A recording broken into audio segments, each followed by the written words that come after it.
இப்ப ஹெங்கெல்னு சொல்லி ஒருத்தர் வந்து Goa maritime research institute government of இந்தியாவுடைய இன்ஸ்டியூட் ஒன்று இருக்கு. அவங்க வந்து இவருக்கு ஹெல்ப் தாங்கள் இதுவரைக்கும் கண்டுபிடிச்சதெல்லாம் பூம்புகாரை பத்தி கண்டுபிடிச்சதெல்லாம் இந்த அறிஞர்கள் மத்தியில் இந்த மாதிரி வந்து மார்ச்சரியங்கள் கிடையாது. எப்படியாவது உண்மை வெளிப்படணுங்கிறதுக்காக நாங்க இவ்வளவு ரிசர்ச் பண்ணியிருக்கோம், மேற்கொண்டு பண்ணுங்க அப்படின்னு சொல்லி கொடுப்பாங்க.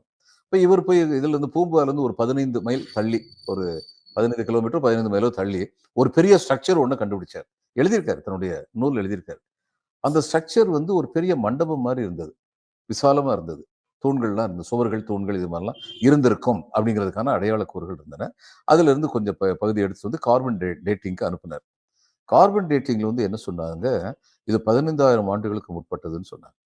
இவர் மிரண்டு விட்டார். ஏன்னா, உலகத்திலே இருக்கிறதுலயே பெரிய நாகரிகம் மாயன் சிவிலைசேஷன் அப்படின்னு சொல்லி நினைச்சுக்கிட்டு இருந்தோம். ம்.